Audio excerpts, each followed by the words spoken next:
webinar? Yes. That's very important that you watch, okay? Very helpful. Yeah, it's very important. Okay, so we're going to talk about the global infrastructure of the AWS cloud. We have been talking that you can be global in minutes, right? That's one of the 6 advantages of the cloud. By just a few clicks, just clicking a few times, you um, you know globally exposed to all your customers. If your company is global, then you're going to be reachable throughout the world.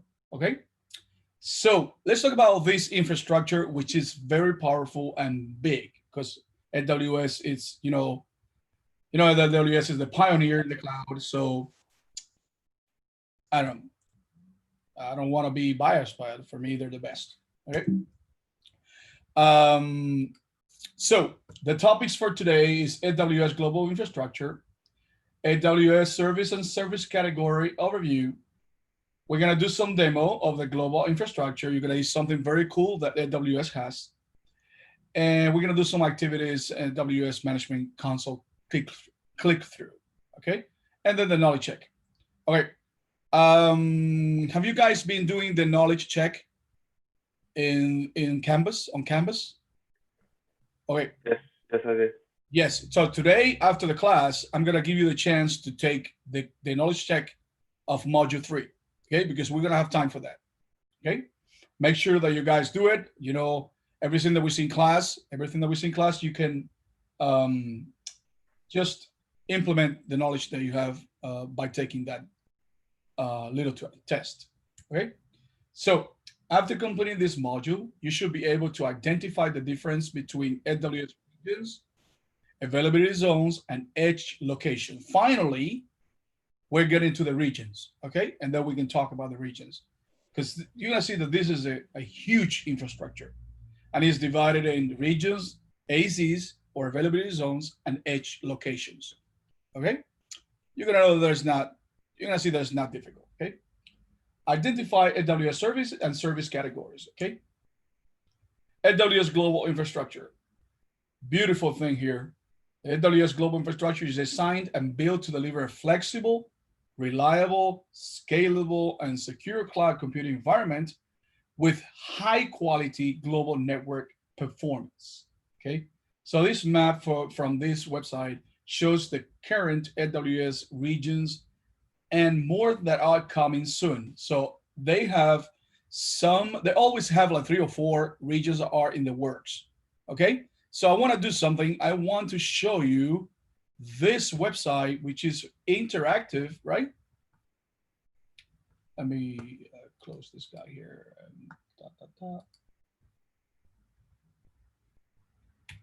And then I'm going to do this, and I'm gonna bring this website right here, okay?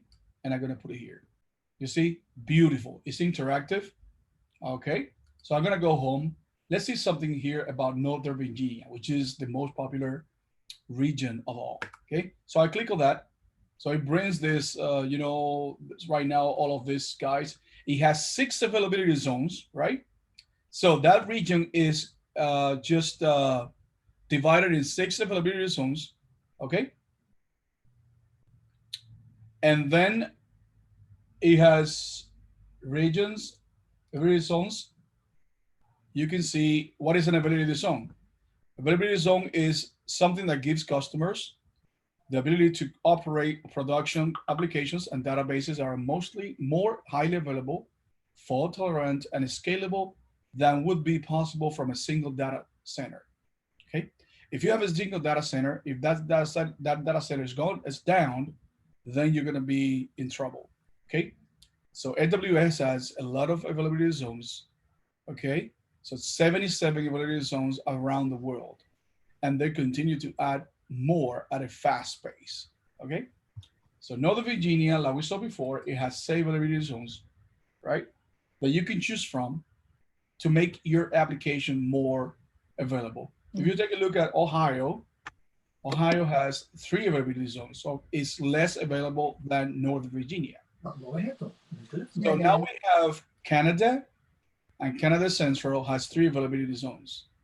We have this Gulf Cloud US East for the government, and it has 3. So in the United States, this is the one that has the most, right?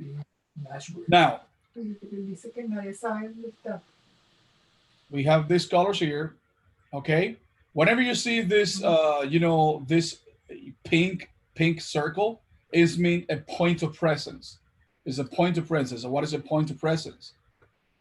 It has the highest, AWS has the highest and the largest global infrastructure footprint of any cloud provider in order to deliver customers' content through a worldwide network of points of presence locations, which consists of edge locations and regional edge caches servers. So these are the guys that CloudFront is a global content delivery uses to store and to cache information that is frequently accessed by customers. Okay, so around these regions and availability zones, there are little points of presence where CloudFront will cache the information to make it more highly available and faster for your customers. So here you have these guys here. You see the pink circles, right? So can you imagine if you live here in the center? How's going to be the latency? It's going to be so low because you have this points of presence everywhere here. So it's amazing. It's amazing how prepared AWS is. Okay, we can have availability zones. They are in blue. They're circles in blue, right? So can you go down to South America and see? I'm sorry? Can you look at South America and see what they have? Yes. Please, thank you. Brazil.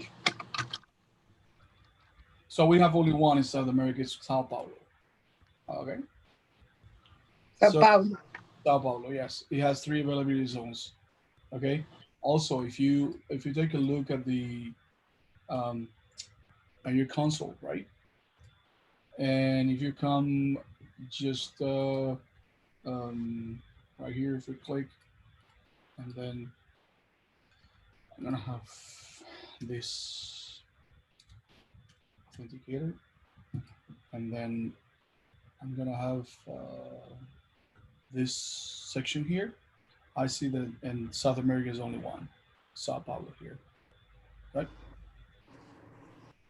And then you can see the other ones here. Okay, so if we So what are those pink ones? The pink ones are the point of presence.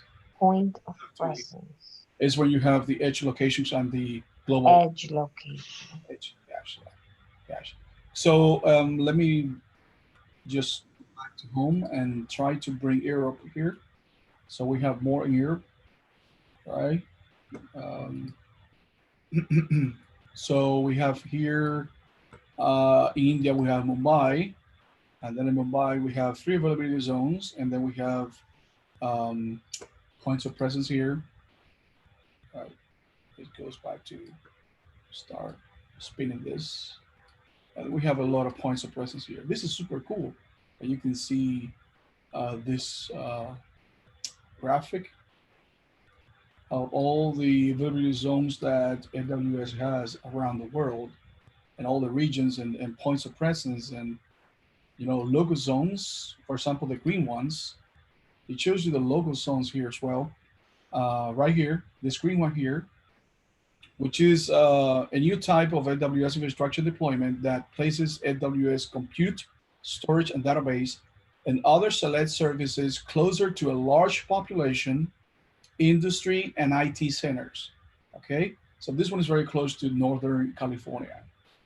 Okay, this is a very new concept with local zones. It's very new.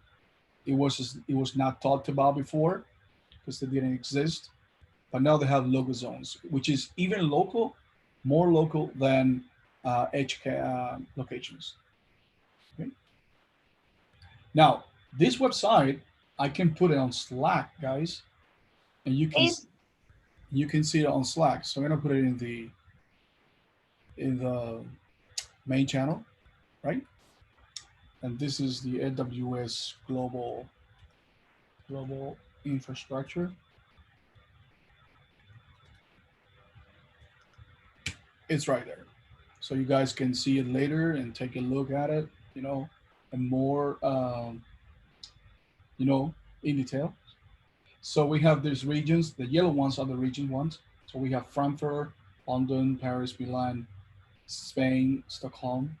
So this one, we have 3 availability zones. Okay, we have like probably around that. We have like 3 points of presence. We don't have any local zones here, but we have availability zones here. We have one here, and one here. We have 3 availability zones. Doesn't look like we have anything in Asia, do we? I mean, China. In Asia, yes, we do. Right here.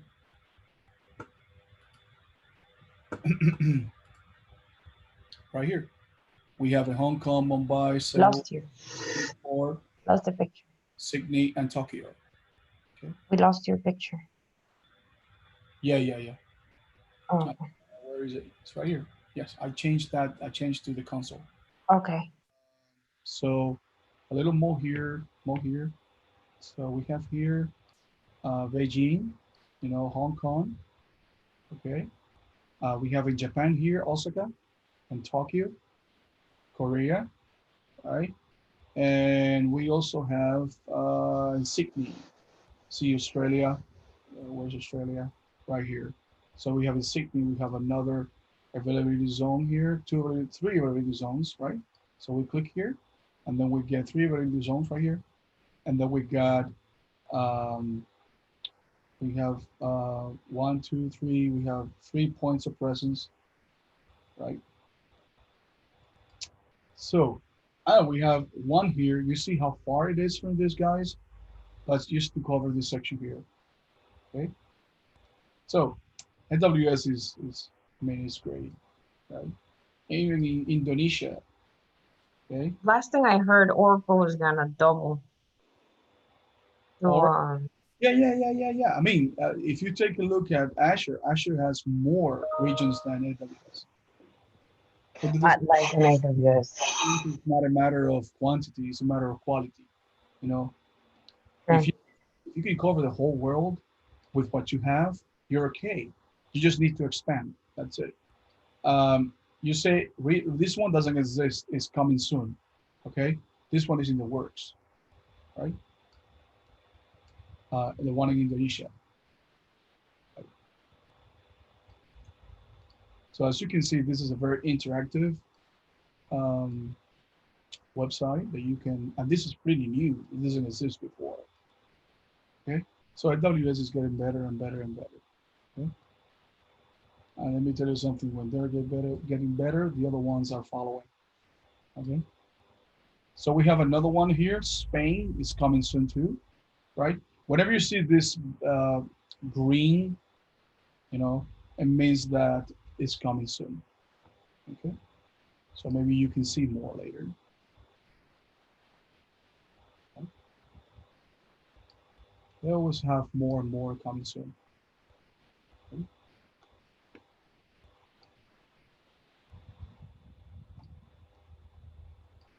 Okay. Indonesia is coming soon.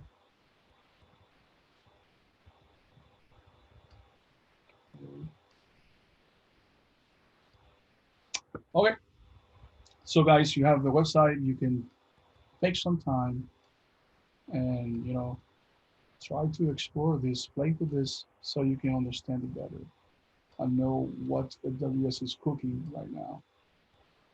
They're bringing more. I think that they should work more on South America because they have only one regions here for the entire thing. They have one region and they have one point of presence here, right? And they have another one here. They still cover the entire continent, but I think they have to work more of this. And also on Africa. What about that, right? Colombia? Africa, they have to work too. They only have one. Africa is enormous. So they only have one availability zone here. I mean, 3 availability zones, only one region. So probably they can, probably the infrastructure doesn't allow that. But This is that should work more on Africa. Okay. Right. Good. So this is how it is. Okay. Now we saw that already. That's my demo.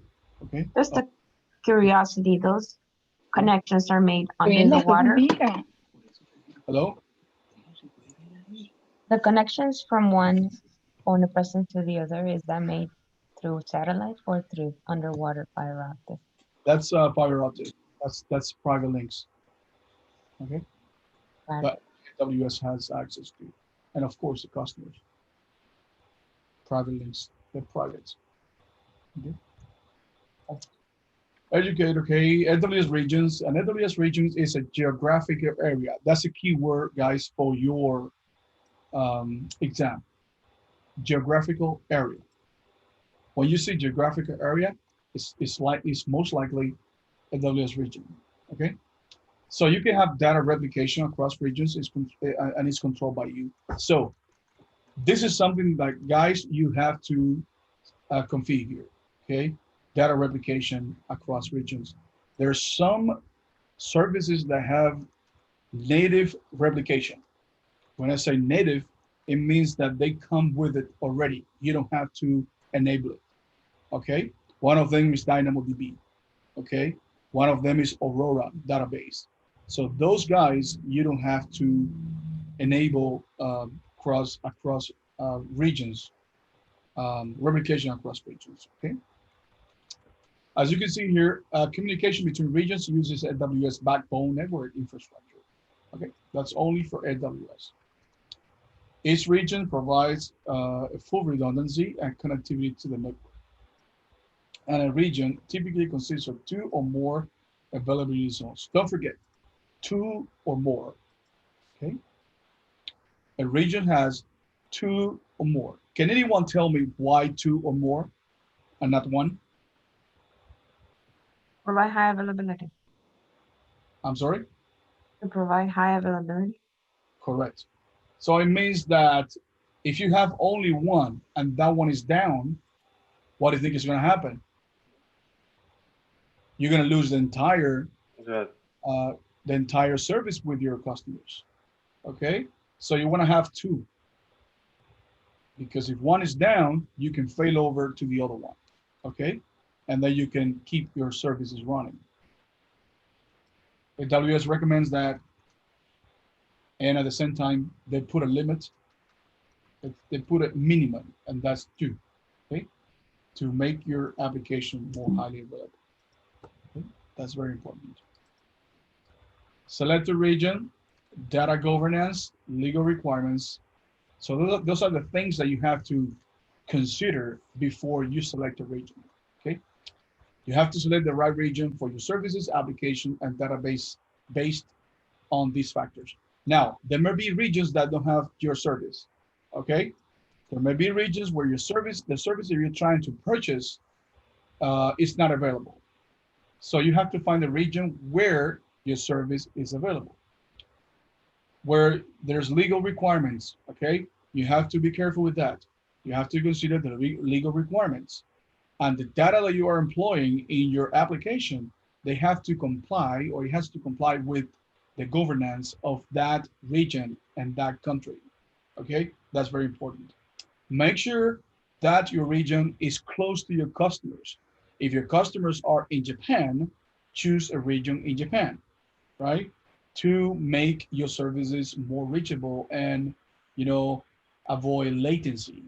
Now, if you have other services that help you with latency and location, then you don't have to worry. You can be in the United States and still serve your customers in Japan. There are services that help with that. And one of the features that help with that is the edge locations. We just spoke about them.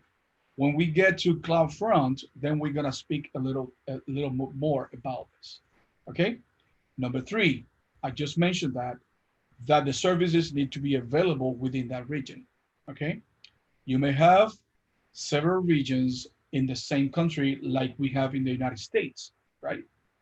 The United States, we have several. If we scroll, if we come here, in the United States, you have 4. You see, there are 4 here.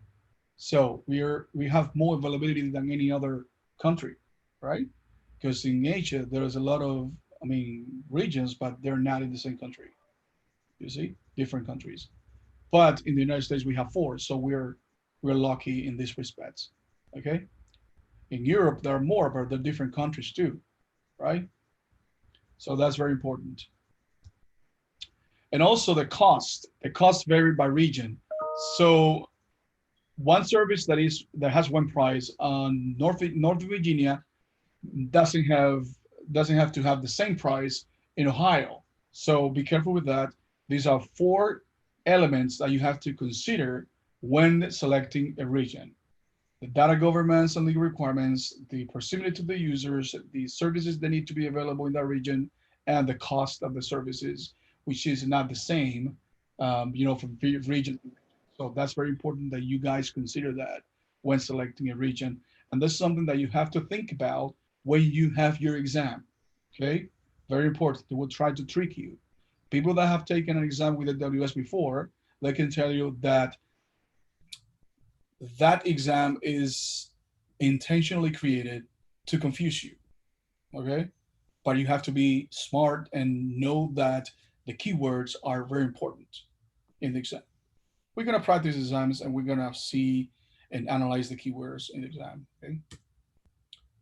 So each region has multiple availability zones. We saw that Northern Virginia has 6, and the other ones that's 3, right? So they have multiple to make sure that your availability zones are there and help you with high availability. Okay.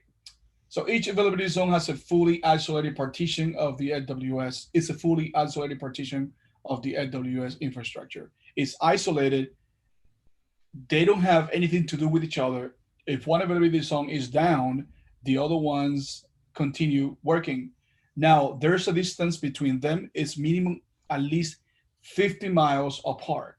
So they want to make sure that if there's a disaster in one availability zone, it will not reach the other one. So they separated that like 50%, 50 miles away, unless it is a big earthquake that affects both availability zones.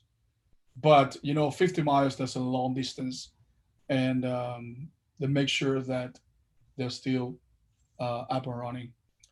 Availability zone consists of discrete data centers. Very important for you guys to know. Every availability zone has at least one data center. Okay, 1 or more. Okay, so every region has 2 or more availability zones. Every availability zone has at least one data center. Okay, that's very important. And don't forget that every data center has between 50,000 and 80,000 servers. That's information that you guys have to remember. Again, regions have availability zones, right? At least 2, right? 2 or more. Every availability zone has at least one data center, 1 or more. And every data center has 50,000 to 80,000 servers. Okay, don't forget that. Okay. There are 69 availability zones worldwide. Okay, so between 760 and 70 is somewhere there, because we saw 70 somewhere else. Okay, they're designed for fault isolation. Very important. Fault isolation. One goes down, the others still remain operational. That's very important. They're interconnected with other availability zone by using high-speed private networking. Is what I said. Private links, right? Networking. Okay, is the AWS backbone network. Very important. And you choose the availability zone when you create the EC2 instance. Don't forget that. I always like to demonstrate whenever I see that. One moment. Okay. Okay, so when I choose the EC2 instance and I launch an instance here, I select the AMI, the Amazon Machine Learning image. I select the instance type. And then here I can choose whatever availability zone I want. Okay.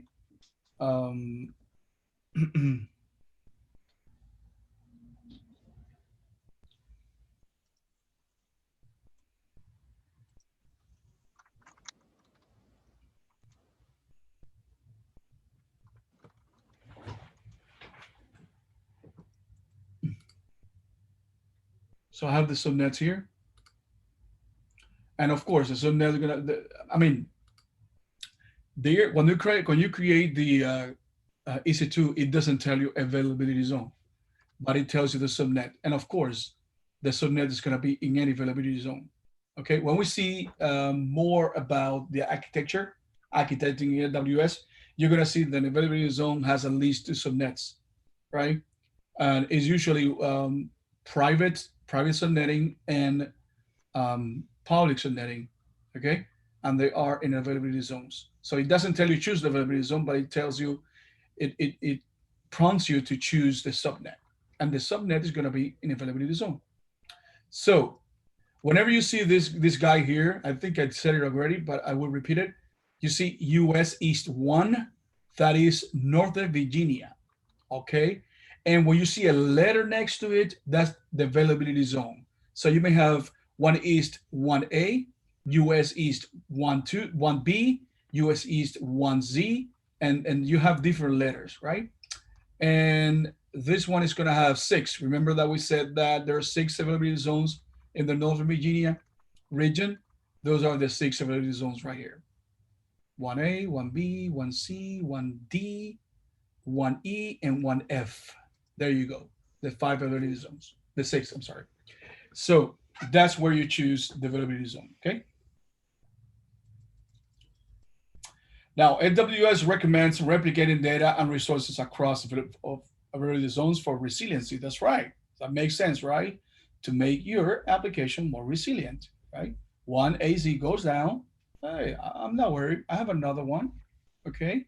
Just standing by, just in case mine, the principal Mara, one. se me olvidó cuántas tenía Shu. Okay, just in case the main one, okay, the master one goes down, then we just fell over to the standby one, okay? So we have a region here, EU, that's Europe, EU, West 1. And then we have the availability zone, EU, West 1A. And then there we have 3 data centers. And then here we have EU, West 1B, EU, West 1C, okay? So we have 3 availability zones in this region, EU West 1, okay? And you have the letters here, A, B, and C. Don't forget that, okay? AWS data centers, they're designed for security. You know, they have security in place. They have people there taking care of this servers, right? They have to be secure, okay? Remember what I said, that AWS is responsible for the security of the cloud, right? This is part of the security of the cloud, you know, making sure that these data centers are safe, right? So data centers are where the data resides and data processing occurs. So some people say, wow, how's that possible that I'm using this serverless service? Okay, how is it possible? How can a service be serviceless? There has to be a server somewhere. Okay, services mean that we don't have to worry or administer a server.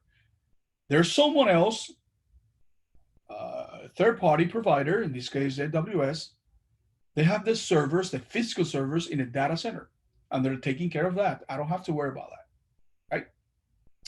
They're in the cloud. So each data center has redundant power, networking, connectivity, and is housed in a separate facility, right? So they are very safe. And it typically has between 50,000 to 80,000 physical servers, right? So can you imagine? These are heavy duty servers, right? Because AWS serves the entire world, right? And these guys are in availability zone. They're gonna be there, at least one, okay? So right now, as of March 20, or by the end of 2019, okay, AWS has a global network of 187 points of presence, locations, right? They have 176 edge locations and 11 regional edge caches.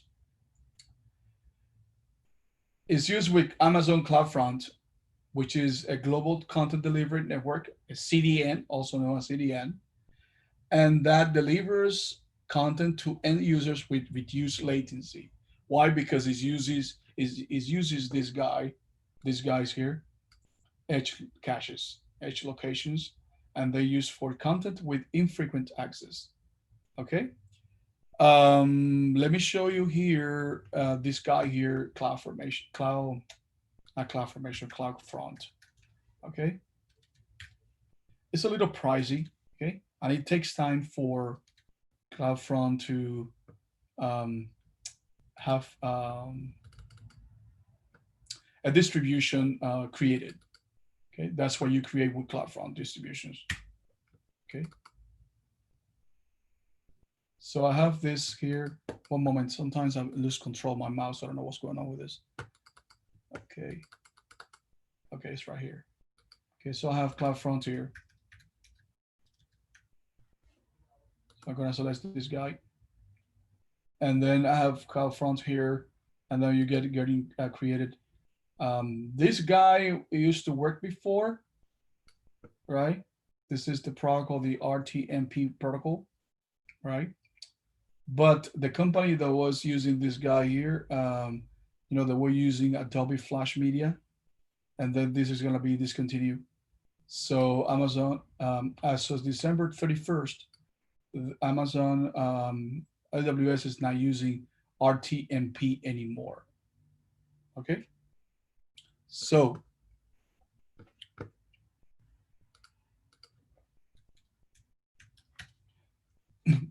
usually people, what they use is this one, because this one, what it stands for is real-time messaging protocol, right? People use this one for web applications, okay? And they use, as the origin, they use an Amazon S3 bucket, right? Because, the information is being fetched from these buckets here, okay?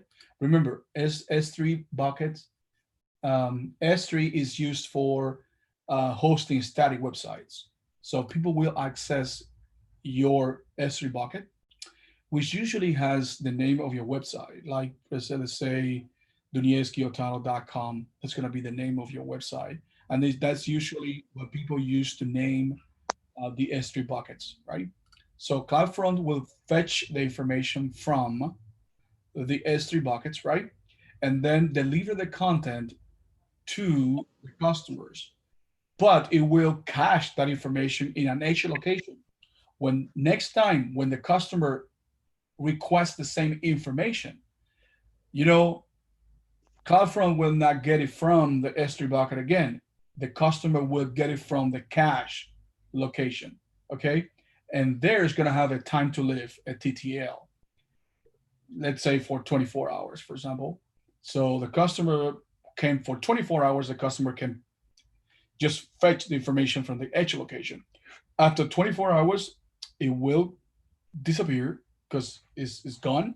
And then the customer next time will have to get the information from the S3 bucket again. But the time to live is given by you guys. You give it 24 hours, 36 hours, whatever you want.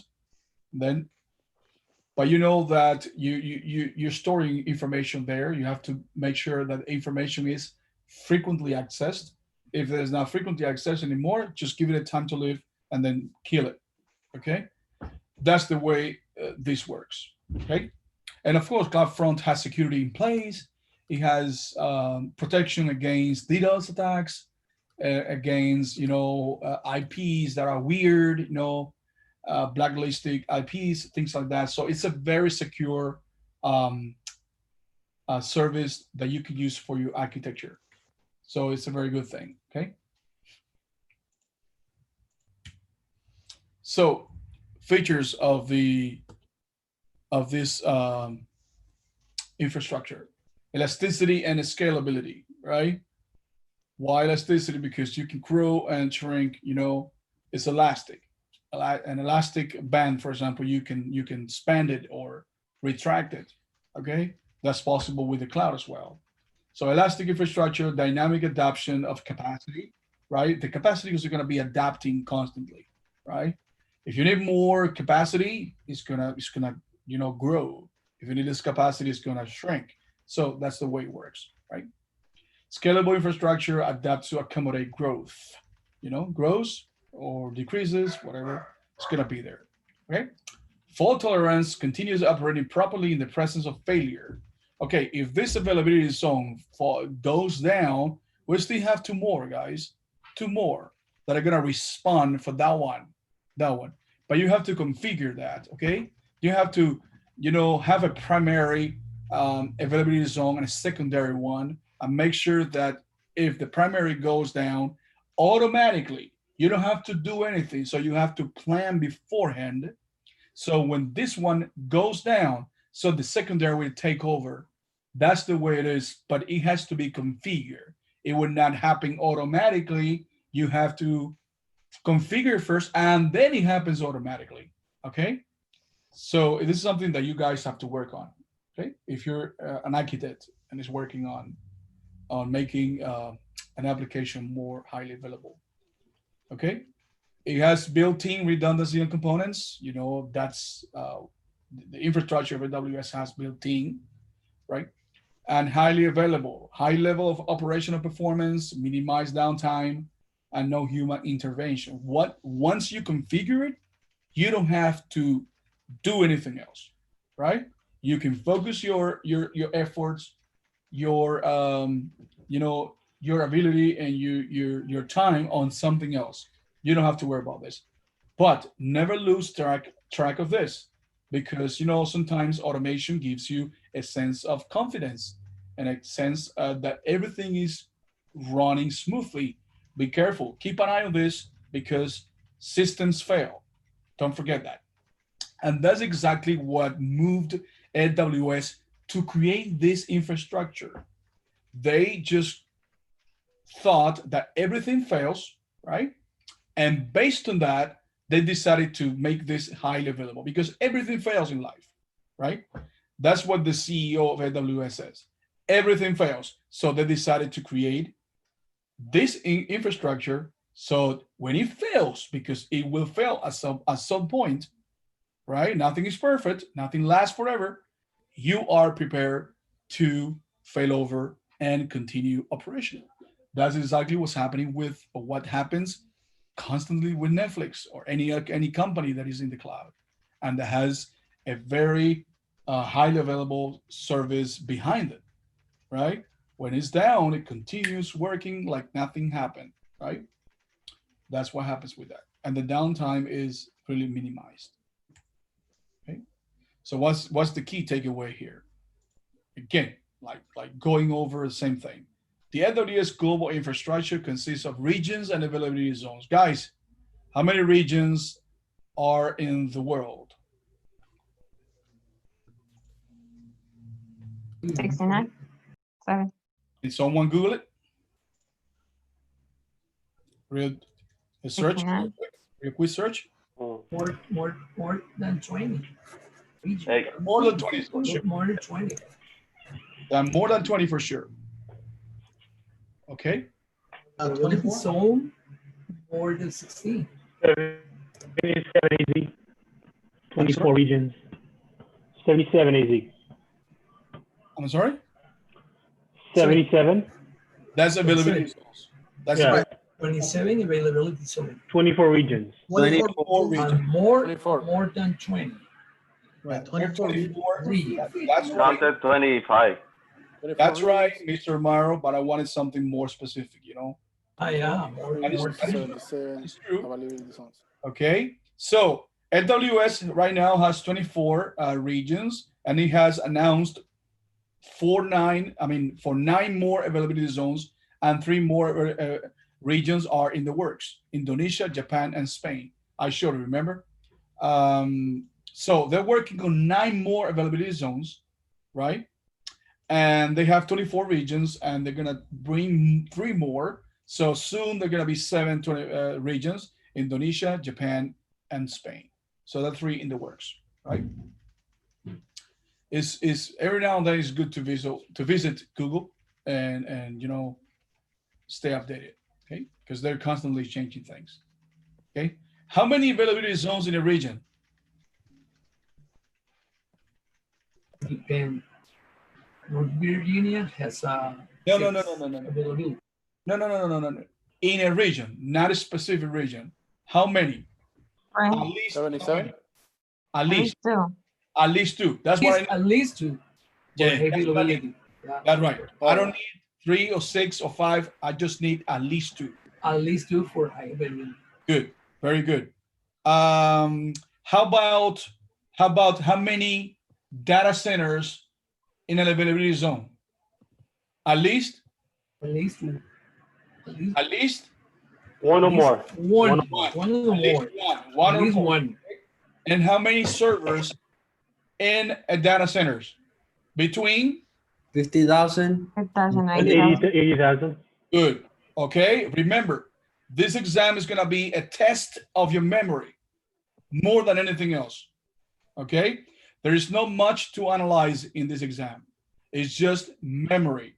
So your memory plays a major role in this exam. Okay. Very important. Okay. So your choice of a region, what are the 4 elements that we have to consider when selecting a region? You can see governance, The data governance and legal requirements. What else? Location? latency, I'm sorry? latency, Yeah, how close they are.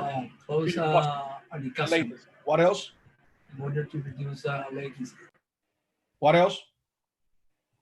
Cost of the The region, cost, because the costs vary from region to region. And what is the other one? governance, sovereignty. Services available on the region. The services available within the region. That's very important. Okay. And Don't, proximity to the customer. and how close your services are to the customers. Okay. The 4 points, don't forget that 4 points you have to consider when selecting a region. Very important. Okay. Each region or availability zone is physically separated from other availability zones and has redundant power, networking, and connectivity. And they are connected through what? How are they connected? How are they connected? Is this just a network like any network in the world? What network do they use to connect to each other? Some backbone or private lines, private network, private network. That's right. It's the AWS backbone network. Okay, don't forget that. Edge location and regional edge caches improve performance by caching content closer to the users. Okay, very good. So far, so good. Session 2, AWS Services and Service Category Overview. Okay, beautiful. AWS Foundational Services. So we have here a bunch of services, right, that are super, super nice. Okay, so the application, you can have a virtual desktop or collaboration and sharing. We have databases, analytics, application services, deployment and management, mobile services. Okay, so we have in the platform services, we have relational, NoSQL, and caching, right? In the relational, we have cluster, analytics, we have cluster, computing real time.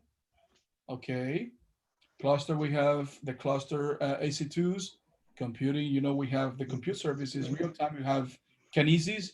Kinesis is a real time service used for serviceless applications. If you're going for your developer or your sysops, not sysops, for your DevOps engineer exam, you will have to know about Kinesis, which is a very, very powerful service that is used to ingest live data, like real-time data. Okay, you ingest it, you process it, and then you put it in an S3 bucket So that's something that you can learn when you study for your developer or DevOps engineer certification. Okay. For NoSQL, we have data. We have, DynamoDB. That's that database we talked about, right? As a NoSQL database. For warehouse, can you tell me, remember the warehouse, that keyword, warehouse? It starts with a color. Shift, red shift. Redshift. Okay, Red Redshift shift. is very important. When you see warehouse, that Redshift. Okay, data workflows for caching, application queuing. That's for simple queue service.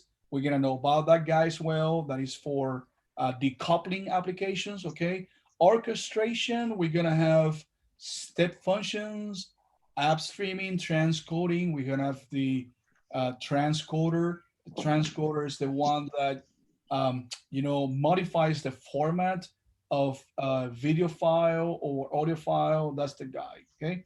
Email, we have simple email service. That's SES. Search, we have Elasticsearch. That's another. Containers, we have Docker. We have DevOps tools. We have, in that case, we have code commit, code pipeline, code build, code deploy. Those guys. Usage tracking, then we have CloudTrail, for governance. Resource templates, we have AWS CloudFormation. Monitoring and logs, we have CloudWatch for that and for logging. Multi-device, we have Identity, we have Cornito, Sync, AppSync, Mobile Analytics, Notification, we have SNS, Simple Notification Service. So we have all those services for working, and they integrate with each other. That's a great thing that we have. You can use several services together and have a great architecture. Okay.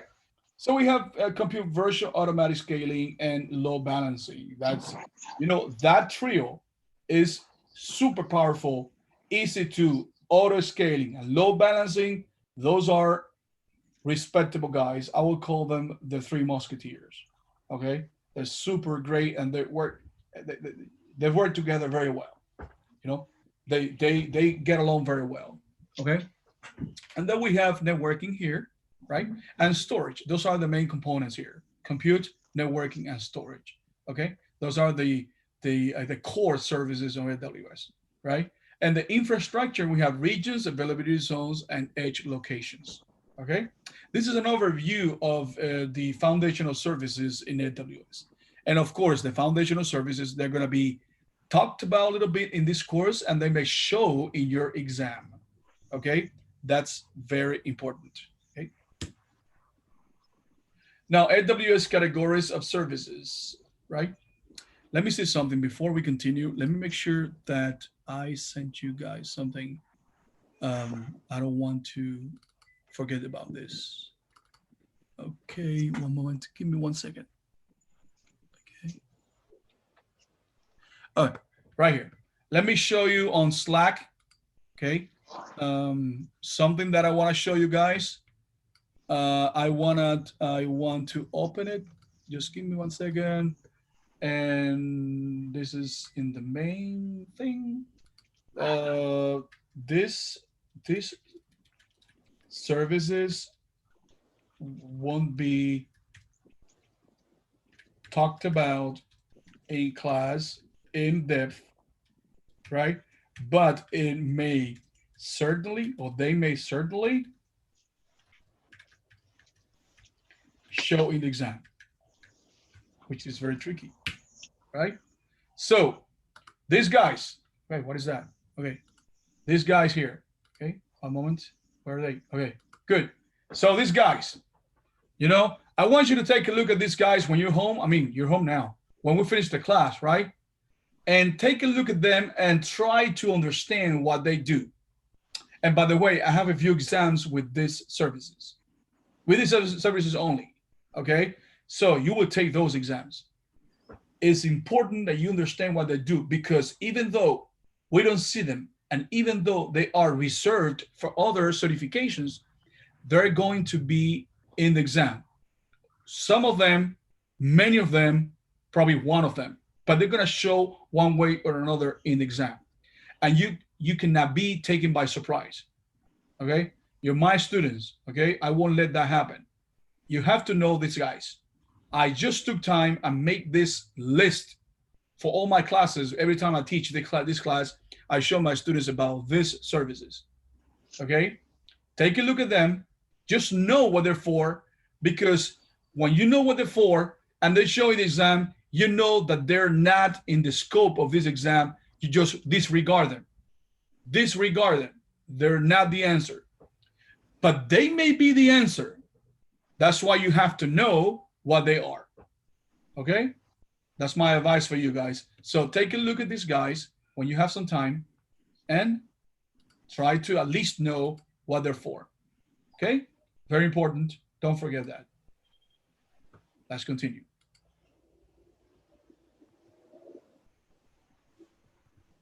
Okay, so some of the services here, AWS Categories of Services, we have analytics, you know what we saw before, right? Some of it, right? And then these other ones that we're gonna see in class, like compute, you know, cost management, database, right? Sorry. Database, network, and content delivery. In that case, we have, that's CloudFront, right? And we're gonna have these guys here. This is, IAM, right? And all the services that are used for compliance, like CloudTrail, AWS Config, security. And for these guys, we may have CloudTrail as well. So those services that are good for, making your architecture secure, right? Some of the services in the storage category is Amazon S3, okay? That's simple storage service. Very important, guys, that you know what that stands for, okay? S3 stands for simple storage service. Be careful, because we tend to say simple storage system, and they may test you, they may ask you, what does S3 stand for? And then it may give you, like, for example, simple storage system, simple stability service, simple storage standard, things like that to confuse you, okay? Amazon Elastic Block Store, we know that this guy is like a thumb drive, okay? It's an external disk that you can plug to a computer and unplug it, okay? It's only one EC2 instance for or per EBS, right? EBS volumes will not ever connected to two instances at the same time. It's only one instance, right? Now, one instance can have several EBS volumes, okay? It's like your computer. Your computer can have several thumb drives at the same time, right? But one thumb drive can be connected to one computer at a time, right? Not two computers at a time, unless you have a very weird adapter or something new, something sophisticated, I don't know. But what we see so far is that it's more likely to see only one computer per thumb drive, okay? We also have Amazon Elastic File System, which is Amazon AFS. This is a shared keyword, shared file system, shared. EBS, remember, it's only one EBS per EC2 or per database, but it's one system, file system, several EC2s can have it, okay? So it's a network file system that is mounted on a target in the network, is a network interface, right? And then several EC2 instances can take the information from that system, okay? Shared. If they say a company is looking for a shared file system, right, to have more availability, this is a very elastic guy. It's called elastic. It's super elastic, super highly available, right? Because it's shared. Then the answer is Amazon EFS. Don't forget that, okay? Amazon Simple Storage, right, service, Glacier, okay? Don't forget that Glacier is a storage class of S3. When we see S3 more in detail, we're gonna see that S3 has 4 or 5 or 6 different classes, and one of them is Glacier. Glacier is an archiving service. Archiving. Okay, when you hear the word archive, that's Glacier. Okay, archive. Okay, is usually when people don't access those files anymore after 30, 60 days, whatever life cycle policy you have, because you can have an elastic life cycle policy. After 30 days, send it to infrequent access. After 60 days, send it to Glacier. And after a year, just delete the files, okay? Depending on that, you know, the files will be archived in Glacier. So keep that in mind, okay? In the compute services, we have Amazon EC2, right? EC2 is a virtual server, and it stands for Elastic Compute Cloud. Don't forget that, Elastic Compute Cloud. They may give you a question where they say, what does EC2 stand for? And there's an Elastic Compute Common, Elastic Common Centrifuge. I don't know, whatever. It can say whatever to confuse you, so be careful, okay? Amazon EC2 auto scaling, that's a tough guy. This is the guy that's gonna maintain and keep your availability in your application. This is the guy that builds or removes EC2 instances, and they are identical. It means that your EC2 instances are disposable. They are disposable resources. Why? Because if you have 10 EC2 instances that are disposable, and then you need to remove one, it doesn't matter, remove one. You don't have anything special on that EC2 instance that the others don't have, okay? So forget about it, delete it, and that's it. You still have 9 exactly the same. So you don't have to worry about that. So they're called disposable resources, okay? Amazon Elastic Container Service, this is a service that works with containers, and there are containerized EC2 instances, right? And then you can run those EC2 instances in container. Containers are isolated from each other. It's a self-contained application that you don't have to worry about. If one fails, the other one don't fail. So this decouples your application. Okay, when you have too much dependencies in your application, you are doomed to fail. Okay, so you have to have services that decouple your application. When one portion of your application fails, the others continue running. That's called decoupling. Don't forget that. That's why microservices is so popular nowadays, because you can have several little services that are working, you know, they're integrated with each other, but they are isolated. If one fails, the other ones can continue working. Okay, that's very important. Amazon EC2 container registry that's called ECR. This is when you save the images of your container. That's very important, okay? Like Docker containers, you can find, if you go to Docker images, Docker images, by the way, Docker, okay, hub Docker. Okay, Docker, the icon is a whale. See here? It's a whale. Okay, so you're looking for a Linux image, probably a Linux. Sorry, put the Linux. Okay, so you have this Ubuntu image here that you can download, right? You can download. These are the images for your applications, right? Amazon Linux right here, right? Amazon Linux. This is for your containers, right? And you can save your containers and your images and put them in the ECR, okay, which is an Amazon service. If I click here, okay, just one moment. I don't know what's going on. We have to replace this mouse. I lose control of the mouse. Okay, good. So I have here, and then I can put here ECR. And then I should have some information here. Elastic Container Registry, okay? You pay only for the amount of data you store in your repositories and data transferred to the internet.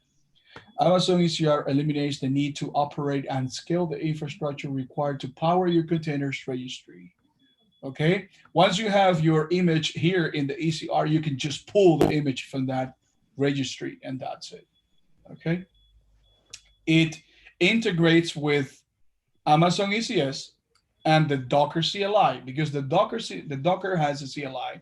I have my Docker here. It's right here. Okay. And right now my Docker desktop is running. I don't even know why it's running because I'm not using it right now, but it's running right now. I downloaded it, and then I can do some view all here. And then I have the new tunnel here. I have to sign in. I don't worry about that now. But Docker is super powerful. It's very common. Okay, when you are applying for a job as a programmer or program engineer, they ask you if you're familiar with Docker. That's one of the questions they ask you. Okay. AWS Elastic Beanstalk, we know about that. We know that that's platform as a service. I give you a demo on that, right? AWS Lambda, it's a function. Let me show you real quick what Lambda is. So I come here to Lambda and just type here Lambda, okay? Lambda is a function, okay? So I can create a function, let's say Lambda, create a function. I'm gonna give it a name, my first Lambda function, okay? I'm gonna choose probably Python 3.8, okay? And then I'm going to choose, you see, I have to choose a role. Remember the roles, they allowed services to interact with other services. So I'm gonna choose probably here, let me create a role with basic Lambda permissions, okay? AWS will create it for me. So I just create a function, okay? Let's see what it has, okay? Of course, it's gonna have Python code because it's in Python, right? So it's gonna print hello from Lambda, right? So a Lambda function, before you connect it to other services, you have a way to test it, right? So I can do taste, but I will have to choose here, this guy here, and then I create this guy and I give it a name. So let's say test, right? And then create it, right? And now I can test it and it should print hello from Lambda. Okay, let me click on that, test it, and then I get here the result, hello from Lambda. Okay, so I can test it before it happens, and then I can integrate my Lambda function. Of course, you're not gonna integrate this. This is very simple, but you can have a Lambda function that stops an EC2 instance. If we have time today, I'm gonna show you how to stop an EC2 instance with a Lambda function and with CloudWatch. So we're gonna automate that process, okay? And you see how we can stop that. And by the way, in my channel, the ones that we're using for the class, if I have here your channel, this is the video that we're having now.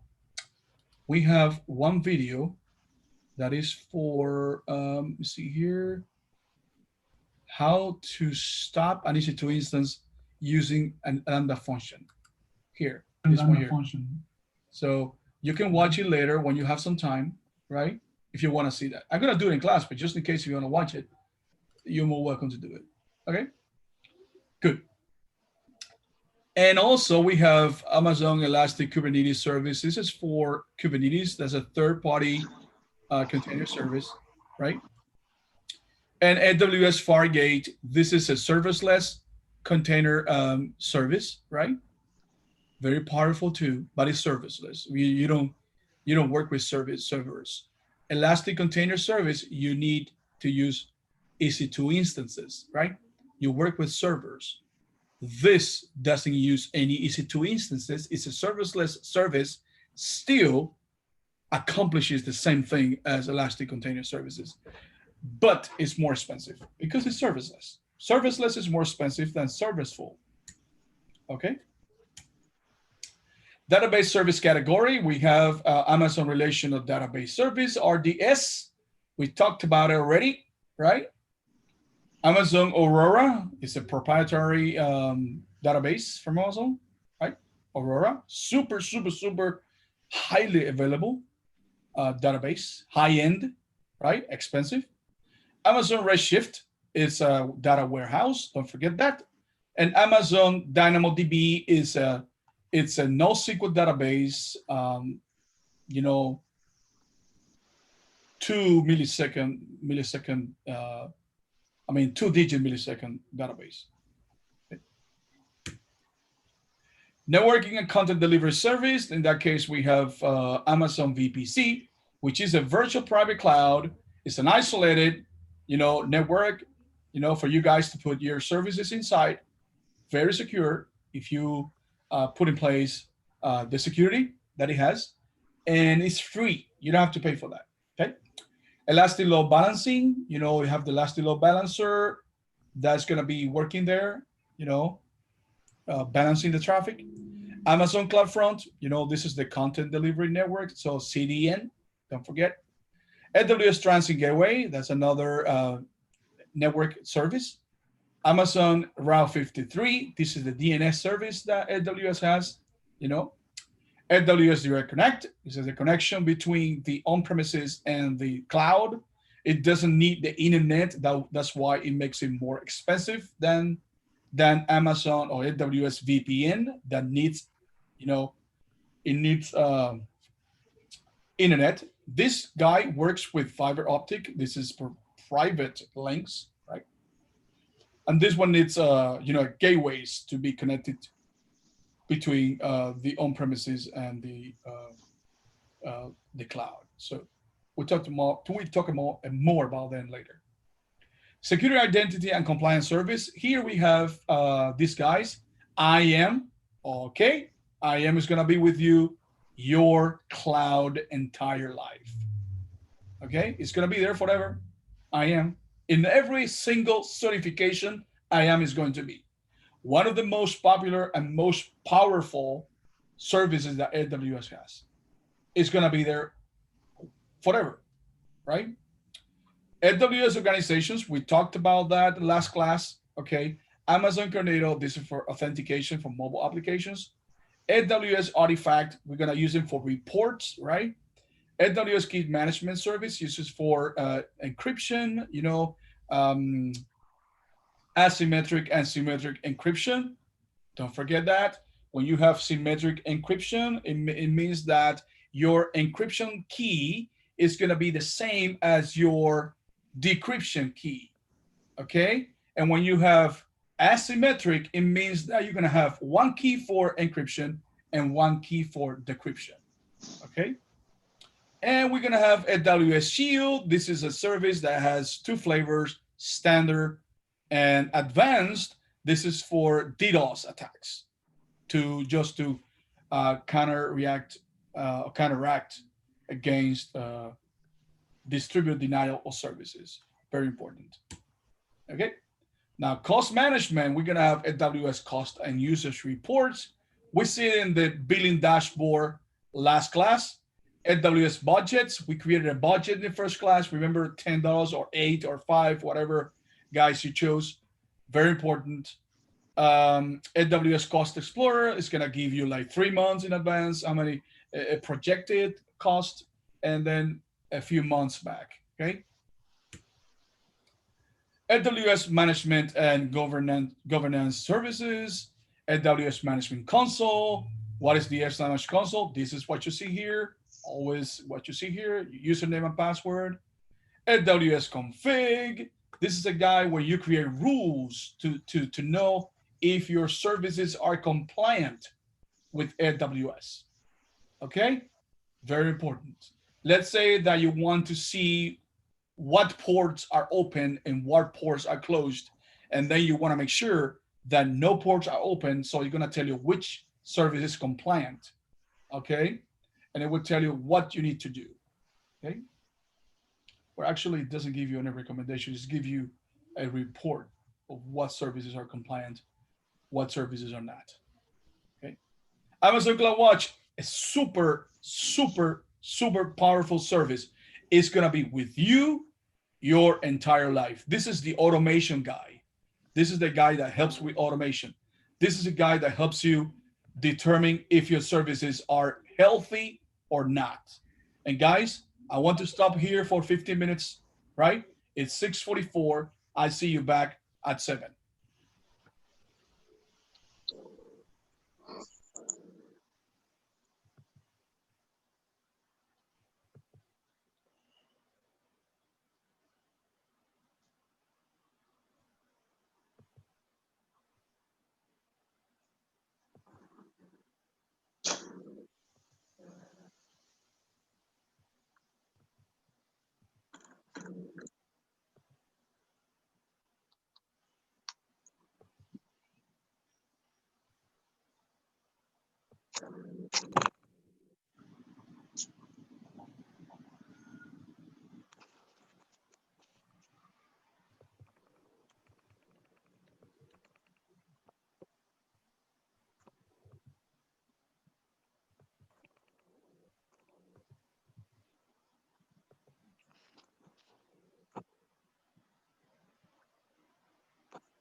No, maybe because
Mira el robo. No sabía que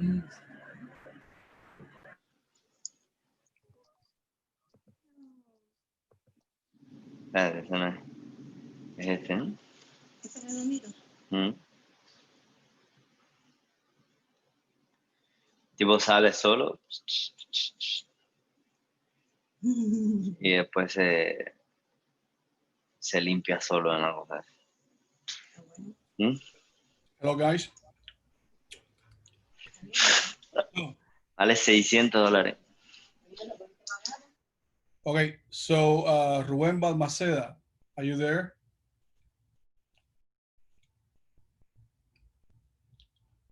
Rubén Balmaceda?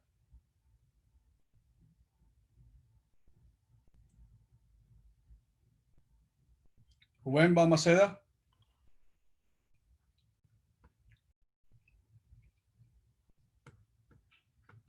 Rubén, Just me, Martinez. yeah, but there's another Rubén. I know. All right. All right, so we were, do you guys have any questions before we continue? No questions? Yes, no, maybe? What's the Cognito used for? I'm sorry? AWS Cognito, what was it used for? It's for mobile applications authentication. Mobile applications. So the AWS Management Console, like I said before, it provides a web-based user interface for accessing your AWS account. AWS Config provides a service that helps you track resource inventory and changes. Amazon CloudWatch allows you to monitor resources and applications. Auto scaling provides features that allow you to scale multiple resources to meet demand. AWS Command Line provides a unified tool to manage AWS services. AWS Trusted Advisor helps you to optimize performance and security, and it gives you recommendations to improve that. AWS Well Architected Tool provides help in reviewing and improving your workloads. And AWS CloudTrail tracks user activity and API usage. So guys, when you hear recommendations, that's AWS Trusted Advisor. When you hear API calls, like tracks every single API calls, that is CloudTrail, okay? Logs. Very important. The configuration changes, that is AWS Config. Monitoring of services, that is Amazon CloudWatch. Okay? Creation of identical resources, EC2 instances to meet demand, that's auto scaling. Okay? Very important. AWS Management Console click through. Okay?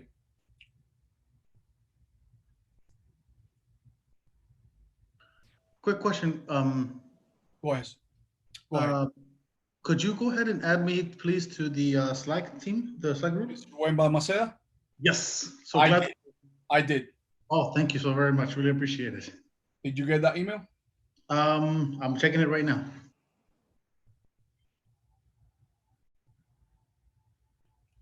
Okay, guys, launch your account, right?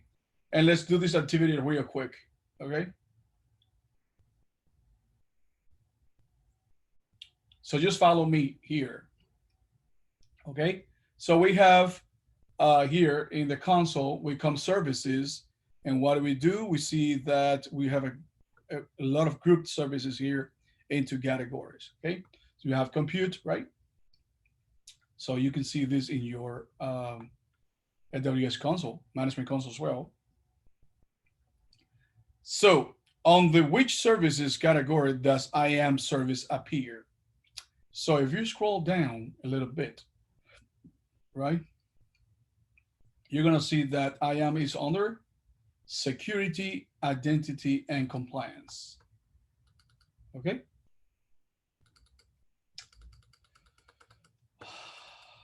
I don't know if it is my mouse or probably the AWS console, because I use my computer the entire day and this never happens to me. But every time that I try to access the console, this happens. Let's give it 5 stars. Okay. Very contradictory. Okay. I'm gonna give it 5 stars. So we have here AWS IAM is under security, identity, and compliance. Question number 2, on the which service category does Amazon VPC service appear? So if you come here, it appears under networking and content delivery. Okay, it's right here, VPC. Okay, we can make it, favorite, and it will show here on the favorite. So you don't have to, look for them when you need them. Let me put IAM as well here. So IAM is, let me put it here, favorite. You can do that, guys. If you continue to use the console, that's going to be very helpful. Okay, RDS as well, because I'm going to put here the most common ones, right? And maybe EC2 here, and Lambda as well. Lastly, Beanstalk. And then when I come to developer tools, I'm going to put these guys as well. Okay. And then I come to here. For some reason, I don't have the option to include and cover. Just hover over just a service next to it that has a star. Okay.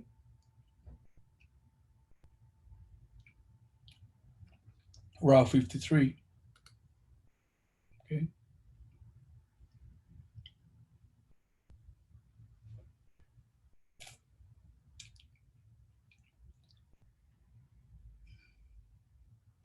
I'm gonna put DynamoDB and Amazon Redshift. Okay, so I'm gonna put here all these services that I'm gonna be needing soon.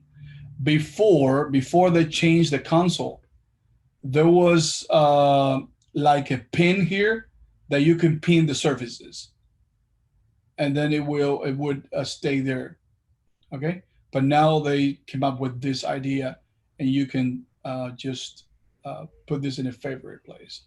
And of course, it's going to tell you here the most visited one, the recently visited ones. So if you need to just look for EC2 and you already search for EC2, you can click here. Right? I can still have the pin. I guess I have the old UI. You still I have have the pin too. all UI? I think because the browser, Yeah. I think because I have Chrome. I have Chrome too. I have newest version of Chrome too. So. I have Chrome too. Does it give you any options to change the new console? Okay, we click on the Amazon VPC section here, but I already have it here.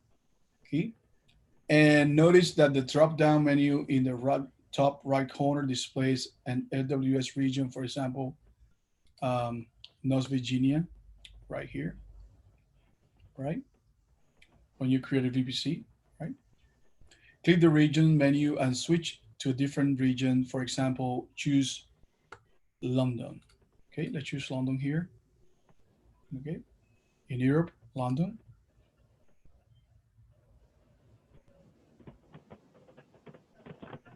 So there you're in London now, London. Okay. They have made this new. You see how many news we have here? Traffic mirroring, mirror sessions, mirror targets, mirror filter, settings. They have improved this a lot. Okay. Click subnets on the left side of the screen. Right here, subnet. And the region has 3 subnets in it. Click the box next to one of the subnets. Notice that this bottom half of the screen now displays details about the subnet. So if we click here, select subnet, we see that this bottom here shows the information about that subnet. Okay. If we just unselect this one, if we have to select it, doesn't show anything. So you have to have only one. Okay. We have this subnet here, the CIDR, the classless in interdomain routing here, 172.31.0.0. And then we have the other one here. We have information about this particular subnet. Okay. Does the subnet you selected exist at the level of the region or at the level of the availability zone? Okay. So we have this here. That's the level of the availability zone. Okay. So we have EU West 2B. Okay. The region is EU West 2, but the availability zone is EU West 2B. Okay. So it exists at the level of the availability zone. Okay. Click your VPC, and existing VPC is already selected. Okay. It means that, you know, by default, a VPC is already created for you. Okay. You should have VPC by default. Okay. That's the default VPC. Does the VPC exist at the level of the region or the level of the availability zone? What do you think, guys? Availability zone. That's right. Okay. Where actually it doesn't. It exists at the level of the region. Okay. Because when you have a VPC, the way that is architected is you have region, VPC, and then inside you have the availability zones. Okay. Remember, the availability zones are inside the VPC. Okay. Let me connect it to my one moment. Let me show you in the whiteboard. Okay. Just give me 1 second. Let me stop this guy here. Stop share. I'm gonna share now. Right.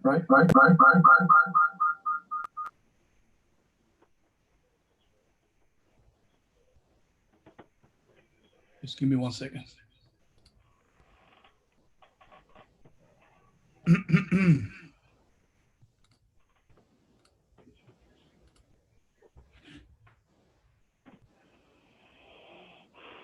Okay, so we have region.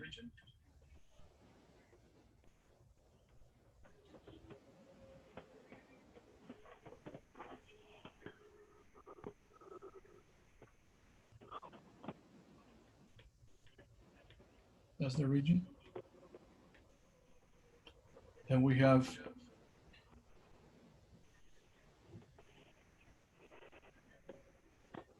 the VPCs, right? And then we have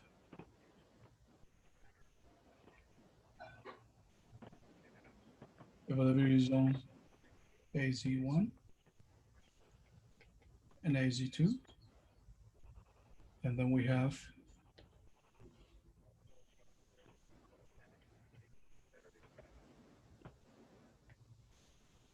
subnet 1, subnet 2, subnet 3, subnet 4. That's how it works. Okay, region, VPC, AZ1, subnet 1, subnet 2, 3, and 4. Okay, and this is usually,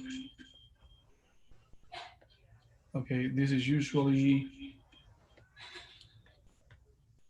a public one, and this is usually a private one. Okay,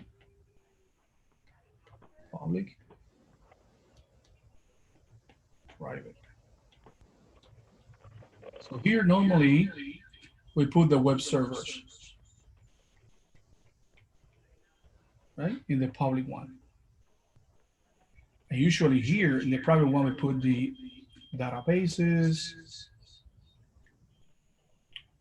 web applications, not web applications, applications, things that are confidential. You don't want anybody to know about that, okay? So that's usually how it works. The availability zone is at the region level because it's outside the availability zone, okay? And the subnet is at the availability zone level. Okay. Do you have any questions? Can This is for all the- can you have sorry. subnet across AZs? I'm sorry? Can you share subnet between different AZ? Yes. ACs, they need to have subnet. And this is all shared with all clients. With what client? Let's say I have 4 different companies on that specific availability zone. Mm-hmm. The subnet, we share the subnet with all these other companies. Yes. But it's your data only. Okay. No one can have access to your data. Okay. Unless you have the password for the administrator. Multiple companies, they share the same availability zone, but the VPC is only yours. A VPC is a fragment. It's a fragment of your network. It's in a fragment of the network of the AWS, right? And it's only dedicated to you, to your company. It's only yours. It has the security that only you can access. No one else can. So that's only for you. And data can be encrypted at transit from. Yeah, it has encryption in transit, encryption at rest, everything that you need. It has to be provided at the application layer, right? Like the application has to have that capability. Yeah. Everything is set up for you. You can have in your S3 bucket, you can have encryption at rest. You can have encryption at rest in your databases. Mm-hmm. You can enforce encryption in transit. You can enforce encryption on the client side. You can do everything. You have all the resources in your hands to do whatever you want and make the most secure infrastructure. But without, you do see some vulnerabilities, right? If I don't have that. That is correct. That is correct. Right. You are responsible for the security in the cloud. Don't forget that. So when we get to the I think it's module 4. When we get to yes, I know. When we get to the AWS module, the AWS security, we're gonna talk about that. We're gonna talk about all the security that is in place for you guys when you have your business in AWS. Okay, it's a monster. Okay, this is AWS monster. They have so many years to think about this great company. I already see legacy systems that will never go to the cloud. Which one? I'm sorry, companies that don't have that encryption and transit option, legacy systems. Yeah. AWS still has legacy services like the Amazon Elastic Load Balancer, the classic one. It's an old service, but it's still implemented.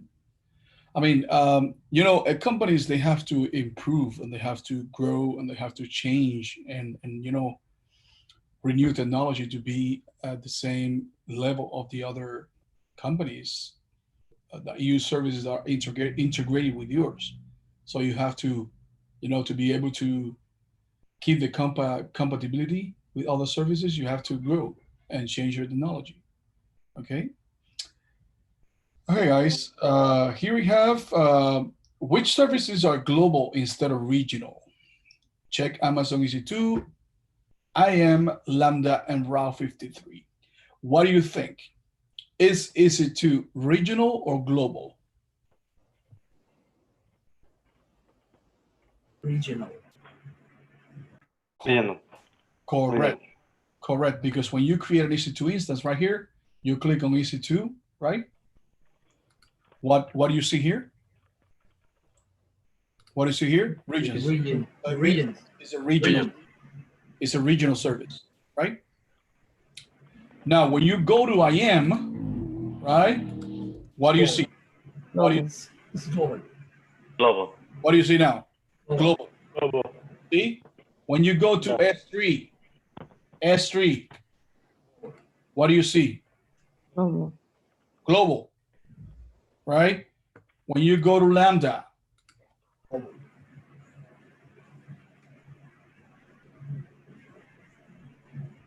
what do you see? Regional. Regional one. Okay. When you go to Route 53, Global. Global. what do we have? Global. Global.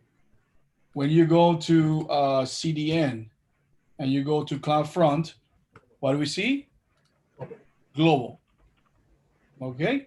So these global services, they're not bound to a region. They just transcend regions.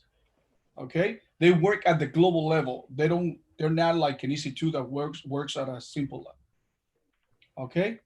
If I put VPC,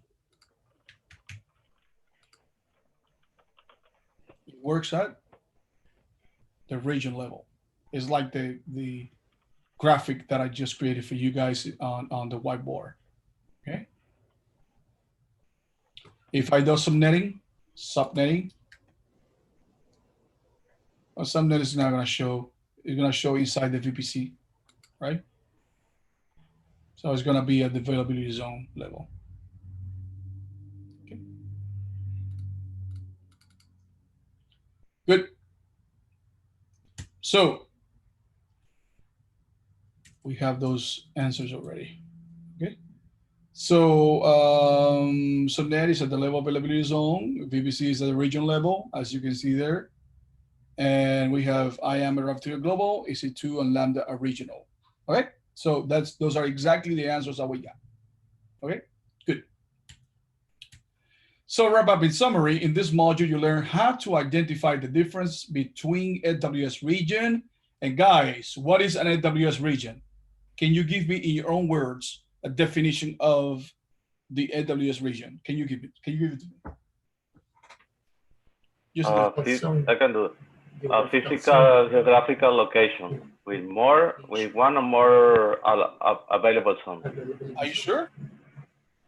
One or more? Are you sure? What happens if I have two or more? Two or more. Two more. Minimum two. Don't forget. Minimum two. Okay. That's very important. Okay. Now, what is an availability zone? One or more data centers. Correct. Very good. And what is an availability zone?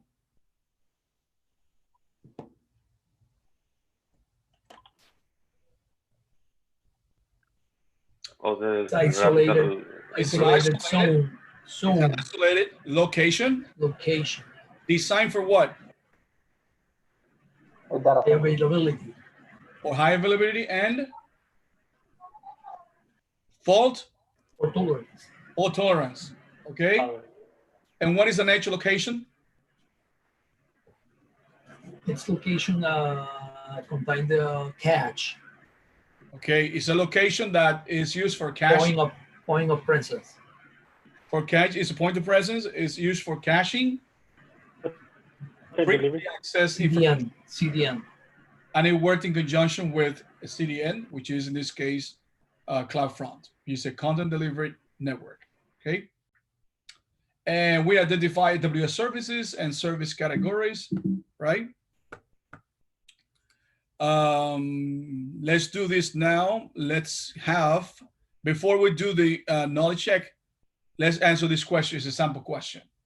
Which component of the AWS Global Infrastructure does Amazon CloudFront use to ensure low latency delivery? What is the answer? Location. A, B, C, or D? B. B. B is location.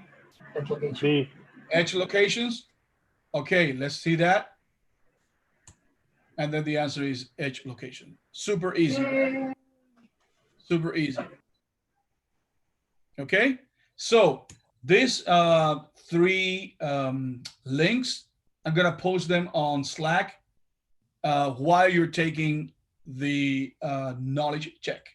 Okay, so guys, let's go to Canvas and let's try to do, guys, if you haven't done module 1 and 2, do it too.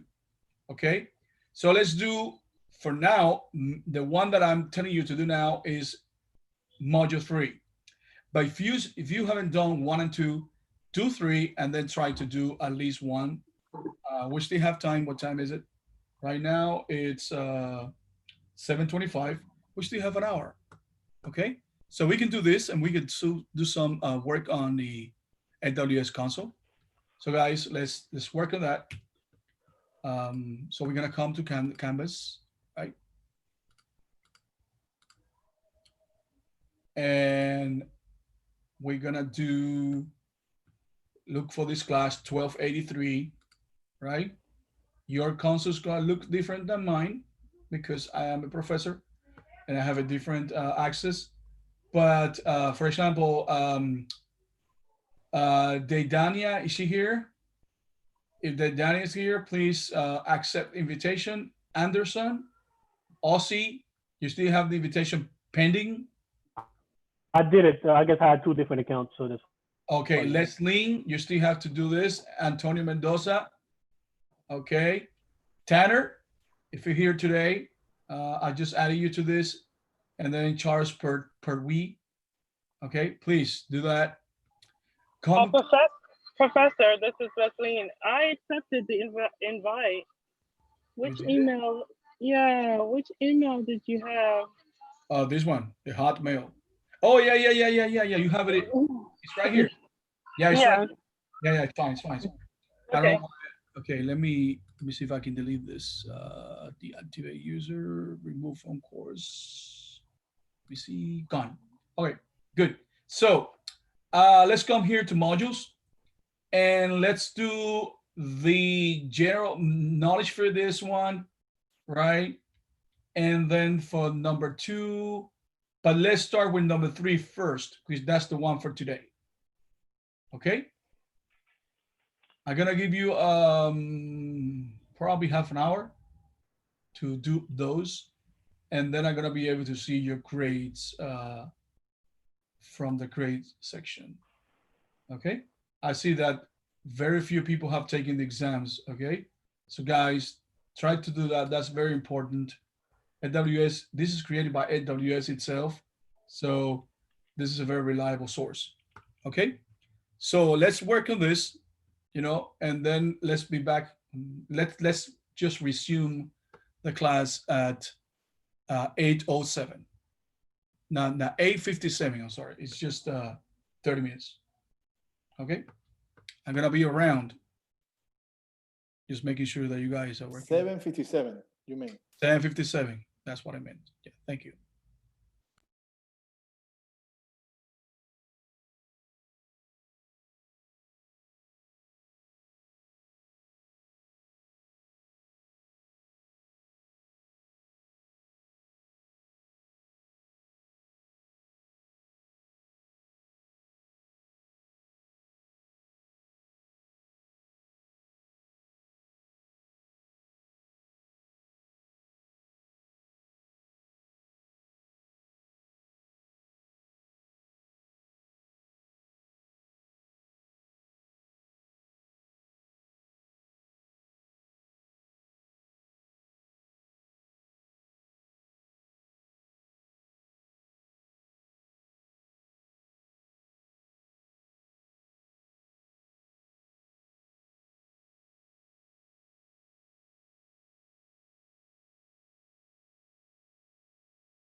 So guys, are you done?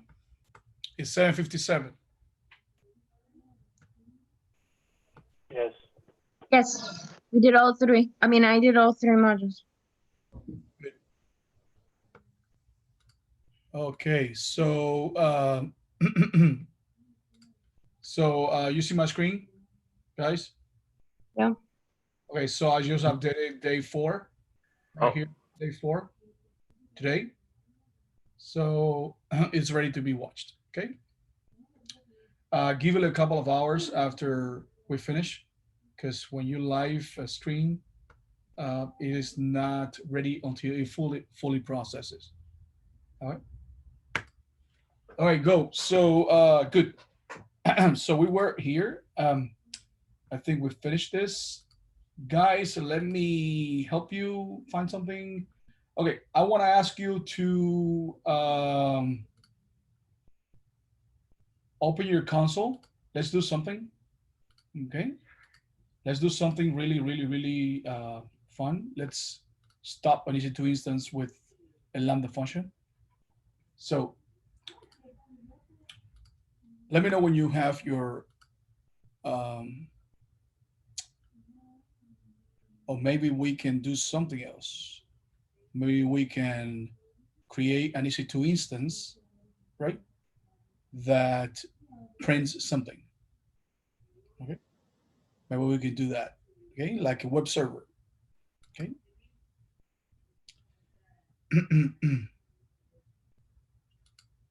Okay.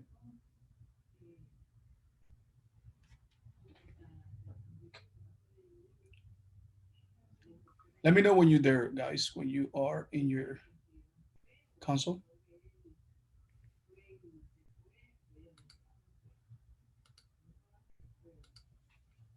You there? Yeah. So just follow me. Let's follow me and let's just use the last 30 minutes to do this, okay? So we're gonna create an EC2 instance. This EC2 instance is gonna be a web server, okay? A web server that's gonna print a text, right? So let's do it. So let's select, the first step is to come where it says EC2 here or whatever. And then just click on launch instance right here. And then right now we're gonna select the image, which is the template that has everything that the EC2 instance needs to run, okay? So now we're gonna select this, it's already selected, just keep it that way. And this is the instance type that is already included in the free tier. So next, now we're going to create one instance, right?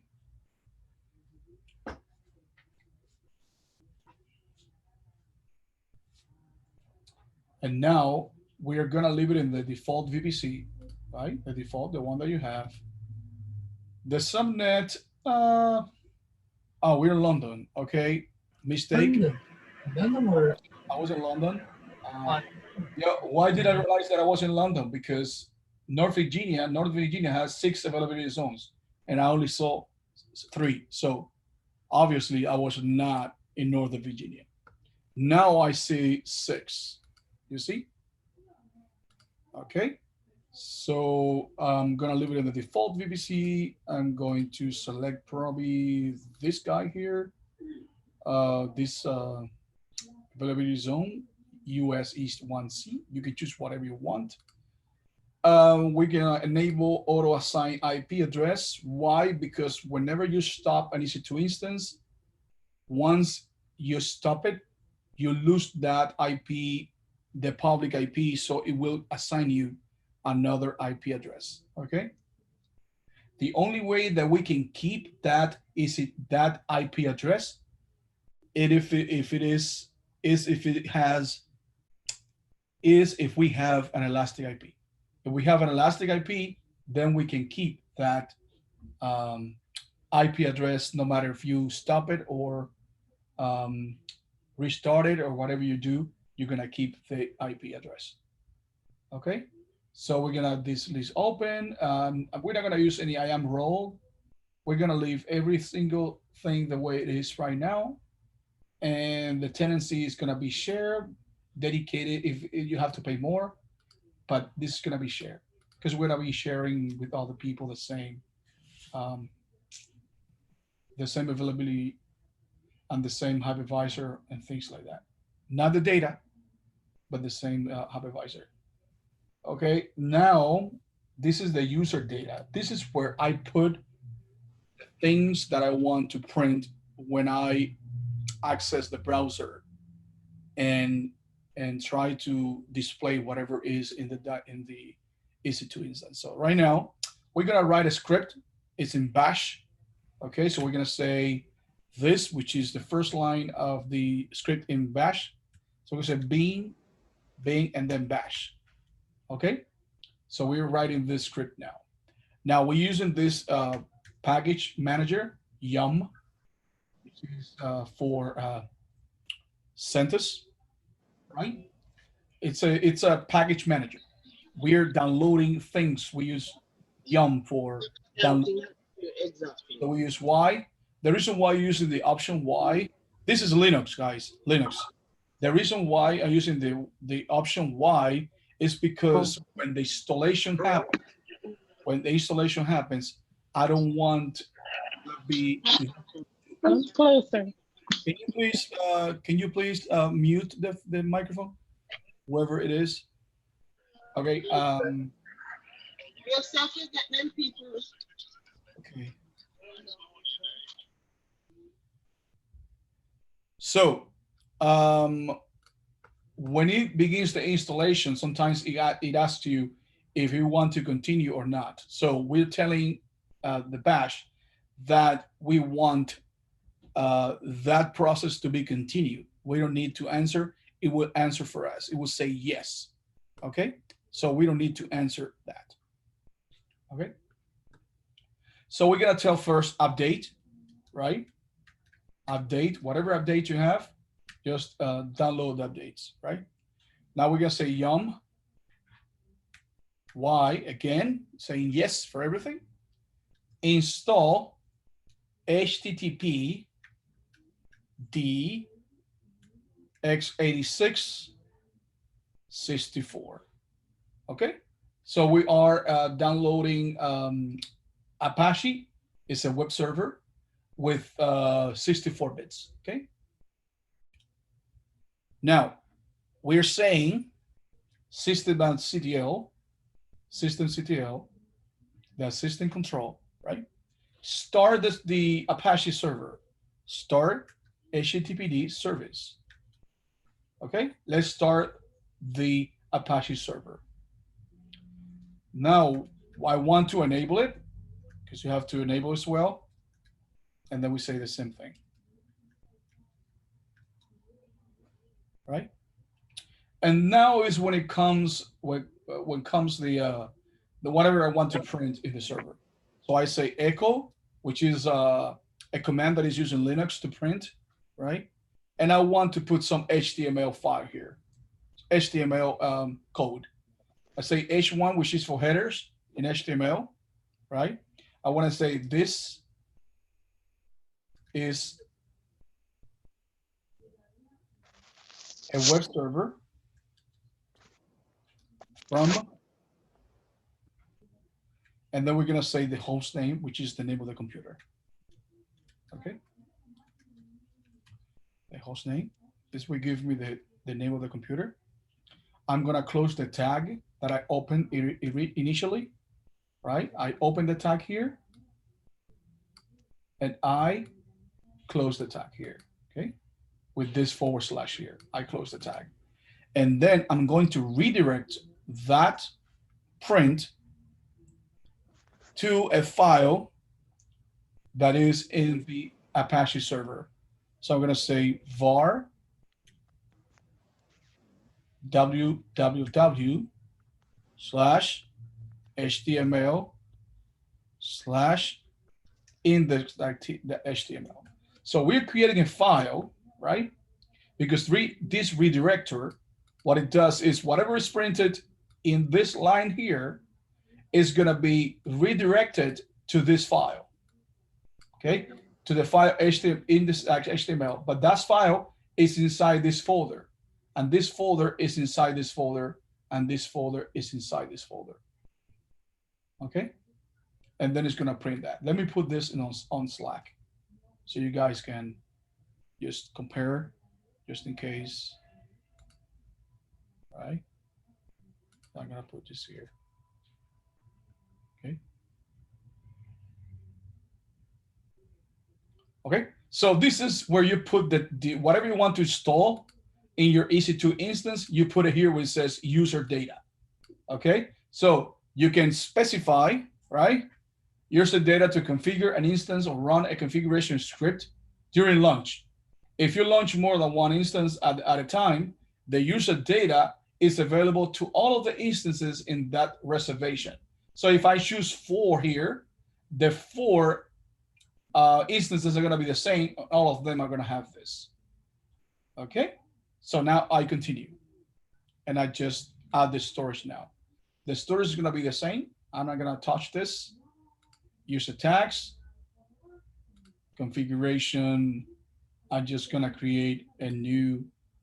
No, I'm just going to leave it that way, and I'm going to call it web server Apache security group. That's gonna be the one moment.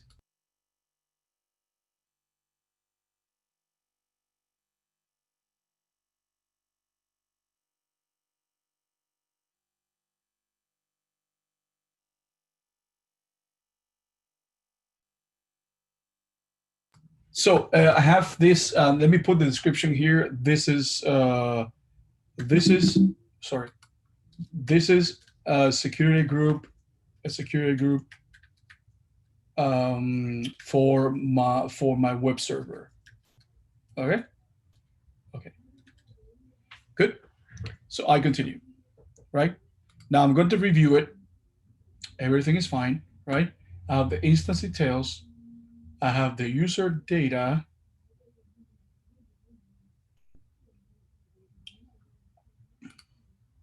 I have this here. Right. The user data is encrypted here. You see, it's a bunch of characters here that, no one will see. Okay. It's not humanly readable. And I don't have any tagging. Right. I can launch it. Right. So now I'm not going to use any keys, right? Because I'm not planning to SSH into the EC2 instance. Okay. So I launch this. Right. Guys, are you here with me, or did you get behind? You're close? A little behind, but almost. So this is EC2 instance pending right now. Okay.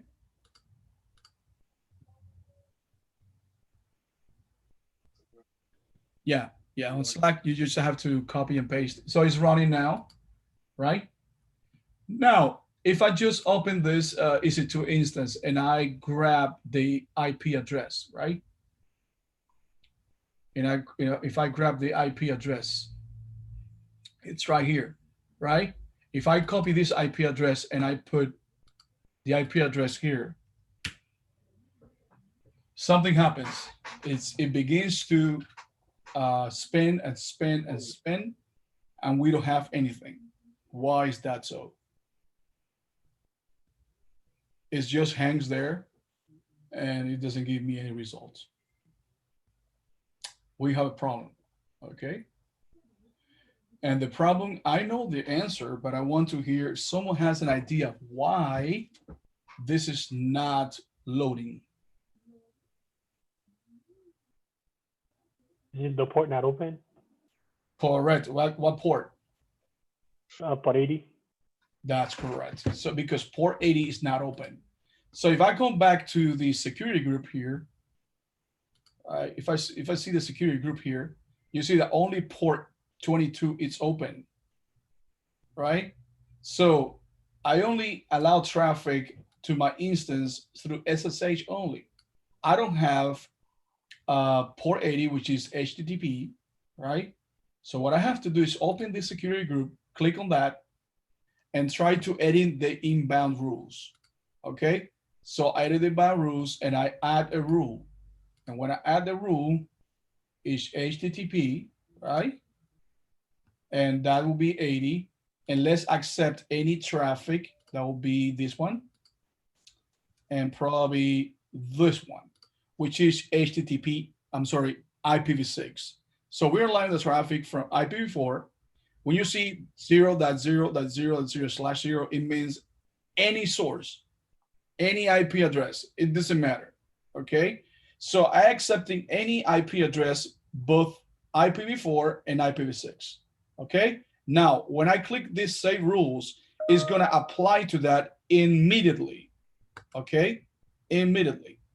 Now, if I just refresh, there you go. We have this. You see?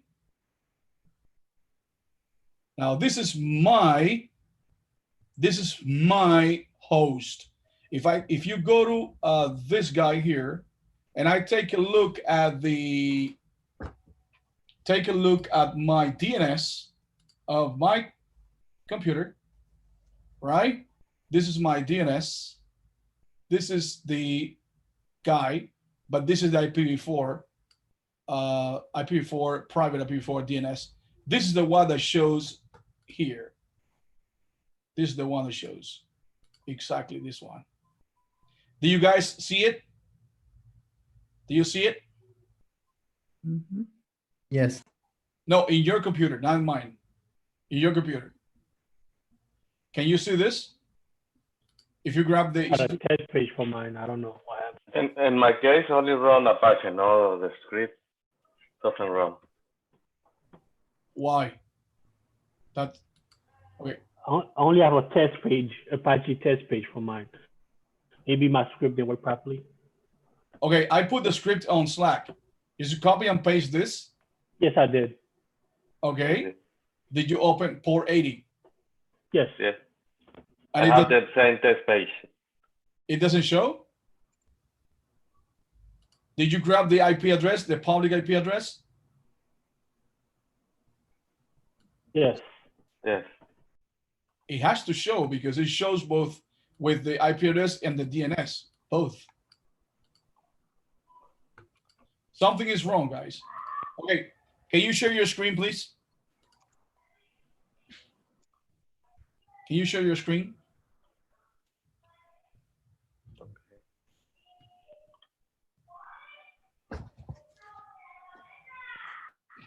Does anyone want to not show the screen? I'll share mine. Please. Can you see it? It's showing now. Okay, good. Okay, one moment. Okay, so can you go to the console, the AWS console?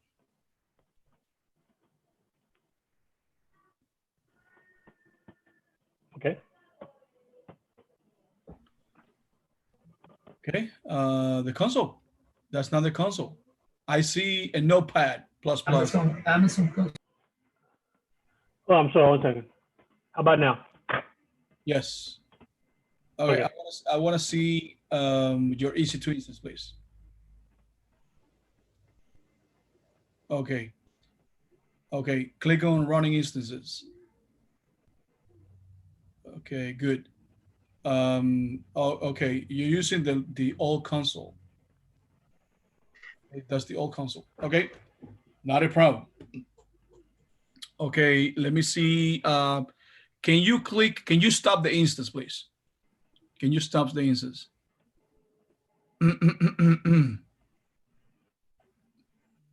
Instant state.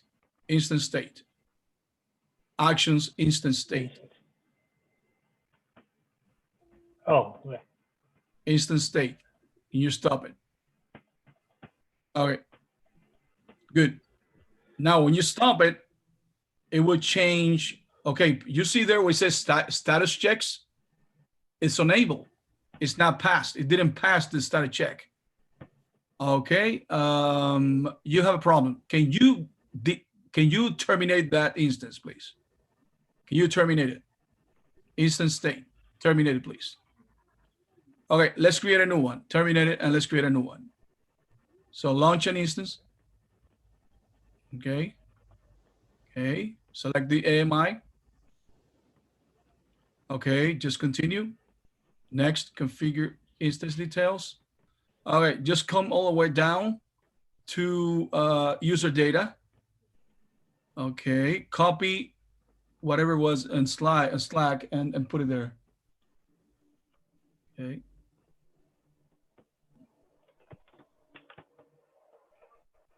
Okay, let me check it before you post it. HTTP system CTL, TP service, echo. This is a web server from host. Okay. Bar. Okay. Can you check your quotes? Okay. The double quotes. Yeah, make sure. Okay, make sure that. Okay, just delete the quotes and put them again, because when you copy and paste, no. Just the quotation marks. Delete them and no, not the content. The quotation marks. I still got it. Control Z. Okay, good. So delete the quotation marks only. Okay, write it again. The quotation mark. Okay, leave a space now. A space after the quotation marks. That's very important. Space. Okay. Now the other quotation marks. Okay, again. Good. Okay, var w. Is there a space between /var and the redirector? Okay, just okay. There is a space there. Yeah. Okay, is there a space after the greater than symbol? Okay. Yes. Okay, good. Now add storage. Continue. Tag. Continue security group. Okay. Did you create one before? Yes. Okay, just select an existing security group. Okay, which one do you create? That one? Okay, good. It has 80. Okay, good. Preview and launch. Okay, launch. Just launch. Without a key. Okay. Good. Now, just see your instances. Okay, good. Click on that. Now let's see until it passes all the health checks and everything. I wonder why you still have the old console. I think they asked me earlier. I kind of denied it. I closed it out. I didn't select it to use the new one. That's probably why. I don't know. I have the old one, and all of a sudden you changed the new one. So refresh it. Refresh that. There's a refresh button, just right hand side next to the. That's right. Yeah, it's running already. It is initializing. Okay. Just refresh it again. Still initializing that. All right, just grab the public IP, please. Description. Right. Yeah, you can grab from there. Why not? Okay, copy and paste it there. There you go. Perfect. Okay. Perfect. And now just open another browser. Open another browser. Just browser? The plus symbol. Yes. Add one more. Just the plus symbol. Okay. Good. Let's go to the instance again. Instance. Again. Click on the. Click on the AWS. No, not there. Not there. This one. Yes. Just grab the DNS. Grab the DNS. The poly DNS. It's right there. Description. Click on the tab description. There. Here is easier to grab. Okay. Just scroll up. You see it there? Right hand side? No. This Okay, one? scroll up, please.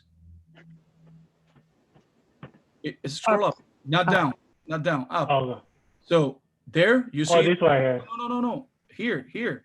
Right. Public Right DNS. inside. No, right. Okay, This? copy that. You see the two? Okay, good. Yes, gotcha. Okay, copy that. It's gonna do the same as the IP address. There you go. All right. Same thing. Thanks.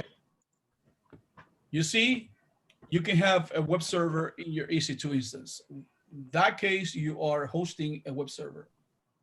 Whatever website you're doing, whatever, you can do that too. Okay. So, very interesting, huh? How you open a port with a old console? What do you open? How do I open what? A port, the port 80? With the old console? Yeah. You see here what it says dashboard, EC2 dashboard. You come down what it says security group under network and security, and you look for that particular security groups that you created. And once you are there, for example, this one, okay, you click on that, and then you edit the inbound rules. Got it. Or a button that says edit inbound rules, and then you can add a rule here, right? You can add a rule, and then once you add the rule, you look for that protocol, okay? And that type, in that case, it's gonna be HTTP or 80. That's gonna be the type, and then here you already have this port 80, and here what you have to push just the CIDR. The CIDR is gonna be every single address. Now, if you want to limit, okay, limit, I can say my IP, you see, that's my IP, only my IP. Nobody else can do it, okay? My IP. Why does it have a /32? Because when you have a /32, it only allows one IP address, one IP address. If you do a /31, it's gonna be 2. If you put a /30, it's gonna be 4. If you put a /29, it's gonna be 8. It's gonna be double and double and doubling all the time. But 32 is only 1, okay? But if I do 0, then that's every single IP address in this world. IPv4, of course. I have to do this to be able to grasp IPv6, okay? So this one allows every single IPv4 and IPv6 of this world, okay? Something interesting, guys, for you to have a taste of what you can do with AWS, right? There are much more coming in the next classes. So we're gonna, dedicate some time to have something interesting in class, besides the PowerPoints and the lessons of the day. Okay, guys? So if you have any questions, it's 8:26. Do you like that? How do you like it? Right. Easy Thank to you. Great. Good, huh? Yeah, great. Thank you. Yeah. So you can modify that user data. You can modify it by coming to the EC2 instance. And then when you're there, you can right click on the EC2 instance. They come here where it says instance settings. And then you come here where it says user data. And you see whatever we just added before, right? But you cannot edit it until you stop the EC2 instance. Once you stop the EC2 instance, I come here and I stop it, right? So I can do action here, and then I can stop the instance. Once it is stopped, right? Right now it's stopping, okay? Right now it's stopping. So I can refresh this and wait until it stops, right? Sometimes it takes a minute, a little bit more, depending on how. Are you gonna offer this class next semester as well? I'm teaching not this class, I'm teaching the solutions architect. Oh, but eventually will you be teaching this class again? Probably, unless, as long as there is online classes. For Miami? This is the second time that I teach this class, yeah. Oh, okay. This is the second time that I teach this class online with I have taught this class many times. Okay, so now if I right click and I come to the settings and I see the user data, it's available for editing. So I can modify it. Okay.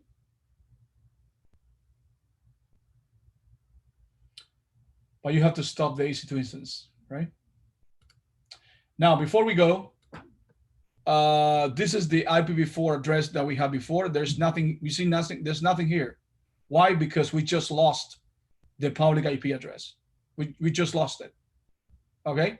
So if I start that instance, I'm gonna be assigned a new one, okay? So right now is just, you know, starting the instance, right? And of course, it takes less time for running than for stopping, okay? Without the IPv4, the IP, we cannot access the instance from the browser. We need that number, okay? Right now we have a number. Now, if I stop it, again, I lose that. The only way that I can keep that guy is if I have an elastic IP, okay? So I can grab this elastic IP and I can associate it with a particular instance, right? So I can look for this instance and I can just associate it, right? And right now, if I take a look at my instance, it's gonna have an elastic IP, right? So here, the elastic IP. And if I stop my instance, it's gonna keep that elastic IP. It's not gonna lose it. It's an elastic IP, right? But elastic IP is gonna be free as long as it is attached to an instance. But that's only one, okay? More than one, you have to pay for it because it's a, That's right. you know, it's a luxury, right? Okay. So stop. What do we see here? We still have the elastic IP. We see it. Before we didn't see anything because it was a regular IPv4 IP address. Right now we have this guy, right? And you know, I need to disassociate it because I don't want to have that. So I come here, I disassociate it, okay?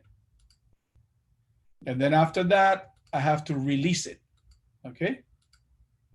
It's gone, okay? So guys, that was a little taste of AWS, you know, automation, a little bit automation, installation of an Apache IB at runtime. And I hope that you learned something today and you're getting hungry and hungry every day for more AWS. Don't forget to study for the exam. I'm gonna give you a few exams probably next class about the modules that we've seen so far. The video is already up. Just give it a couple of hours for that to process, and then you can watch it. Okay? So have a great night, and I'll see you again on Wednesday. Thank you. Have a good night. Very much.